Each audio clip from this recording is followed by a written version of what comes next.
নমস্কার বন্ধুরা, অনুভা রান্নাঘরে সবাইকে স্বাগত জানাচ্ছি।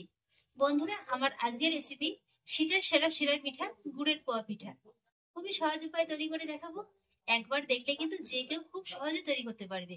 একেবারে ফুলকো ফুলকো হবে। আর আমার আজকের এই রেসিপিটি যদি আপনারা ফলো করে এইভাবেই বানান, তাহলে আপনাদের হাতেও পিঠেও কিন্তু 4 থেকে 5 দিনের মতো একই রকম ফুলকো ফুলকো আর নরম তুলতুলে থাকবে। আসুন তাহলে দেখে নিন বন্ধুরা আমার আজকের এই রেসিপিটি। আশা করছি আপনাদের খুবই ভালো লাগবে। বন্ধুরা, আজকে পোয়া পিঠা বানানোর জন্য আমি শুরুতেই একটি বড় জায়গার ভিতরে নিয়ে নিচ্ছি। এই বাটিটা মেপে 1 বাটি আতপ চালের গুঁড়ো। এখানে আমি ভেজা আতপ চালের গুঁড়োটা ব্যবহার করছি, আপনারা চাইলে কিন্তু দোকানের শুকনো চালের গুঁড়োটাও ব্যবহার করতে পারেন। সেই সঙ্গে দিয়ে দিচ্ছি 1 বাটি ময়দা। এখানে ময়দাটা দিলে পিঠাটা যেমন ফুলকো ফুলকো হয়, আর কিন্তু সেই সঙ্গে খুব সুন্দর একেবারে নরম তুলতুলে হয়।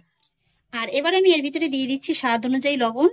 লবণটাকে একবার ভালো করে মিশিয়ে নেব। আর এবারে আমি এই চালের ভিতরে অ্যাড করব 1/3 কাপ ফ্রেশ নারকেল কোড়া। এখানে এই পিঠাটার ভিতরে নারকেল কোড়াটা দিলে কিন্তু খেতে খুবই ভালো লাগে, তবে হাতের কাছে যদি না থাকে স্কিপ করে যেতে পারেন। আর সেই একই সঙ্গে দিয়ে দেবো 3 টেবিল চামচ গুঁড়ো দুধ।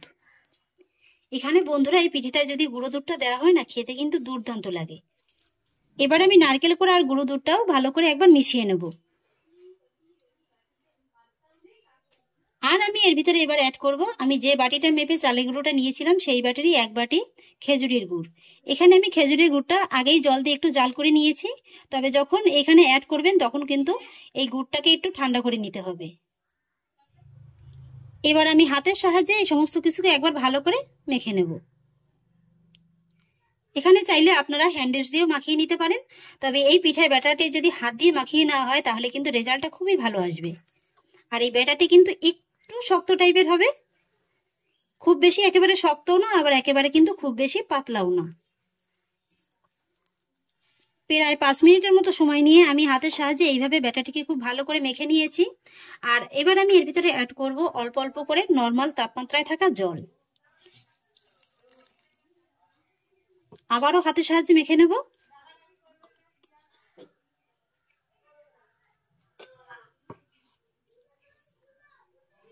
ফাইনালি আমি ব্যাটারটিকে খুব ভালো করে তৈরি করে নিয়েছি। আর এবার আমি এই ব্যাটারের ঘনত্বটা আপনাদের দেখিয়ে দিচ্ছি যে ঠিক এরকম হতে হবে। এই যে দেখুন বন্ধুরা, ঘনত্বটা কিন্তু ঠিক এরকমই হতে হবে, খুব বেশি যে একেবারে পাতলা তাও নয়, আবার একেবারে কিন্তু ঘন থকথকেও নয়। এই যে দেখুন, উপর থেকে ব্যাটারটি ছেড়ে দিচ্ছি, আর ব্যাটারের ভিতরে যখন উপরে ব্যাটারটা পড়ছে সঙ্গে সঙ্গেই কিন্তু মিলিয়ে যাচ্ছে। এই যে দেখুন, ঠিক এরকমই কিন্তু হতে হবে। আর এবারে আমি ব্যাটারটিকে রেস্টে রেখে দেবো 10 মিনিটের মতো। এবার আমি আপনাদের 10 মিনিট বাদে দেখিয়ে দিচ্ছি। ব্যাটারটিকে আর একবার ভালো করে একটু চামচের সাহায্যে ফেটিয়ে নেব। আর এবার বন্ধুরা আমি একা করে সমস্ত পোয়া পিঠেগুলোকে ভেজে নেবো, আর সেই জন্য কিন্তু অলরেডি সাদা তেল গরম বসিয়ে দিয়েছি। আর তেলটাকে আমি প্রথমেই খুব ভালোভাবে গরম করে নিয়েছি।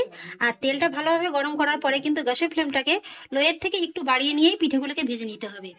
আর আজকের এই পিঠেগুলো খুব সহজে কিভাবে একেবারে গোল গোল করা যায় সেই সহজ পদ্ধতিটাই আমি আপনাদের দেখিয়ে দেবো। নিয়েছি এই ধরনের একটি ছোট স্টিলের প্লেট। এই ধরনের স্টিলের প্লেট সাধারণত প্রায় প্রত্যেকের বাড়িতেই থাকে। এই প্লেটের পরে আজকে আমি পিঠেগুলোকে খুব সহজভাবে আপনাদের তৈরি করে দেখাবো। যাদের হাতে কোনো দিনও পিঠে গোল হয় না তারা কিন্তু এই সহজ পদ্ধতিটা অবশ্যই ট্রাই করতে পারেন।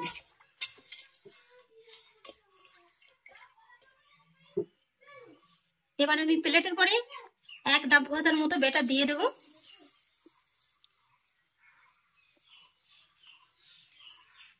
তারপরে চামচটা ধরে এইভাবে একটু হালকা করে ঝাঁকিয়ে নিলেই খুব সহজেই দেখবেন সমান হয়ে যাচ্ছে। তারপরে আলতো হাতে এইভাবে গরম তেলে পরে ছেড়ে দিতে হবে।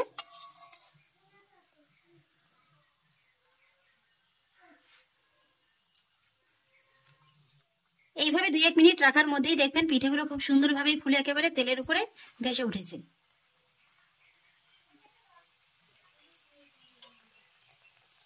এই যে দেখুন বন্ধুরা, কত সহজেই একেবারে ফুলে উঠলো।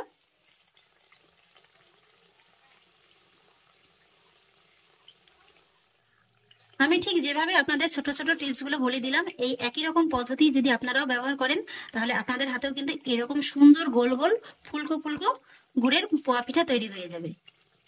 উপর থেকে একটু তেলটা ছড়িয়ে দিলাম। এবার আমি উল্টে দেব।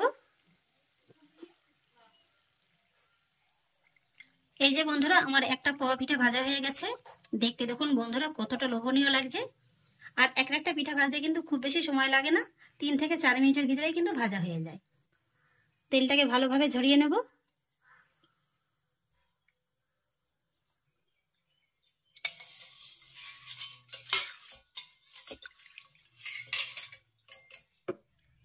একই রকম ভাবে আরো একটি পিঠা তৈরি করে নেব।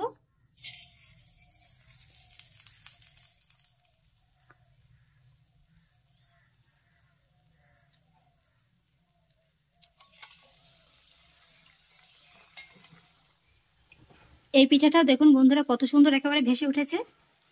উপর থেকে আবার একটু সাদা তেল ছড়িয়ে দেব।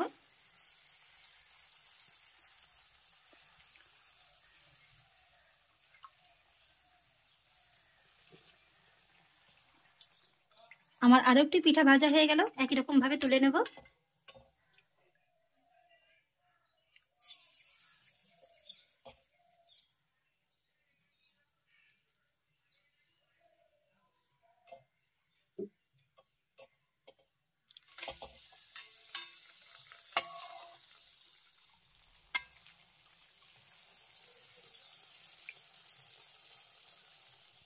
আমি আরো একটি পিঠা ভেজে দিয়েছি, এটাকেও তুলে নেব।